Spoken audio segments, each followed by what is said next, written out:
Bruce Lee designed these punches to be so fast, so unexpected, and so effective that even trained fighters were left shocked by their precision. In this video, we are going to dive deep into the punching skills of Jeet Kune Do that can completely change how you fight, defend, and even carry yourself in front of an opponent.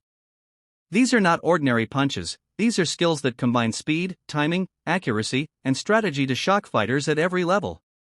Stay tuned, because by the end of this breakdown, you will not only understand the philosophy behind these punches but also learn how to apply them step by step in real combat situations.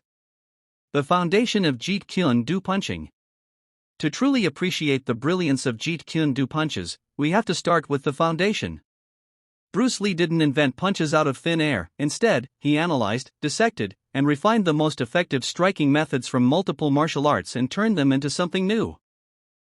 At the core of his punching system was simplicity and directness. Lee believed that the most effective punch is the one that takes the shortest route to the target.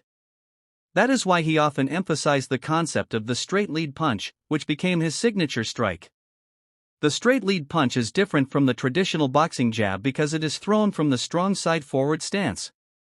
This means that if you are right-handed, your right side is in front, allowing you to use your strongest and fastest hand as your lead weapon. The idea was simple: why waste time bringing your rear hand forward when your strongest hand could already be in position to strike instantly? This shift in stance and philosophy completely shocked traditional fighters, because they were not used to dealing with such a fast and powerful lead punch that arrived before they could even react. The straight lead punch, Bruce Lee's weapon of choice.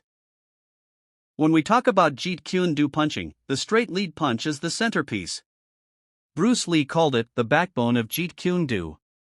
Unlike many flashy moves in martial arts, this punch was designed purely for efficiency and speed. It is delivered with a small but explosive movement, relying on body alignment, structure, and speed rather than raw muscle power.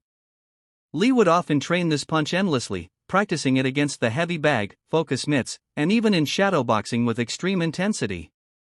He emphasized speed to such a degree that many observers said his straight lead was almost invisible to the naked eye. Fighters were shocked not because the punch was complicated, but because it was so simple, fast, and direct. The straight lead punch combines elements of fencing with boxing. Lee borrowed the concept of the fencing lunge, where the fighter extends forward with perfect timing to hit the opponent before they can react. Applied to martial arts, this became a devastating tool that broke through traditional guard positions and created openings.